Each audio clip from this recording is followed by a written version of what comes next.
L'arrivée des alliés impériaux dans la Grande Guerre porta un coup terrible à la République, qui ne s'en remit jamais vraiment. C'était la deuxième étape du plan de l'empereur Sith.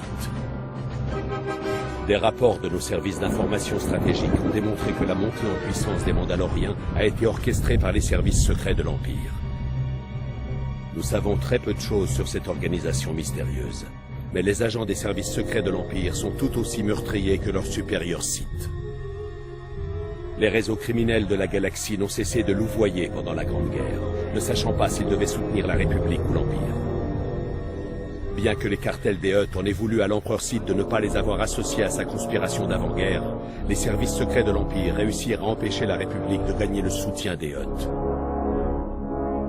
Dispersés à travers la galaxie, les chasseurs de primes et les mercenaires mandaloriens se virent confrontés au même choix que les Hutt. Certains s'engagèrent auprès de l'Empire, mais la plupart restèrent indépendants. Les diplomates de l'Empire cherchèrent à plusieurs reprises à recruter les chasseurs de primes les plus infâmes de la galaxie, mais tous refusèrent. L'Empire changea de stratégie.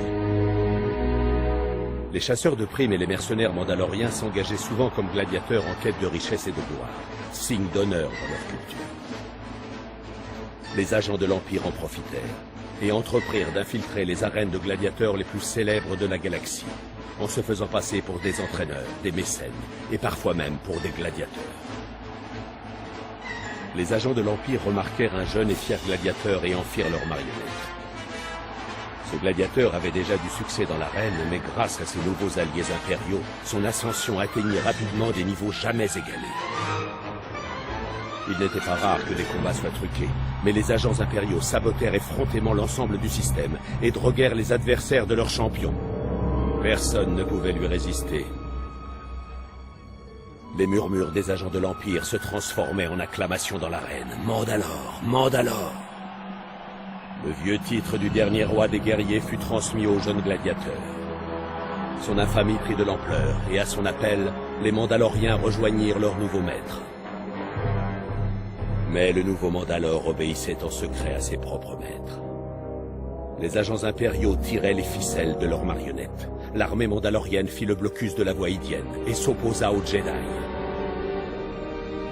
Bien que le blocus ait finalement été percé, le terrain avait été préparé pour le pillage de Coruscant et la trêve difficile qui paralyse aujourd'hui la République. À ce jour, l'alliance entre les Mandaloriens et les Sith est intacte. La situation pourrait changer si la ruse originelle était révélée, mais les services secrets de l'Empire couvrent trop bien leurs traces. Mandalore a récemment été tué, et son meurtrier, le nouveau Mandalore, a pris sa place. Rien ne prouve qu'il soit lui aussi une marionnette impériale, mais nous devons le surveiller de près. Les agents de l'Empire ont fait entrer en guerre les Mandaloriens en réponse aux premières victoires de la République, ce qui fera l'objet de mon prochain rapport.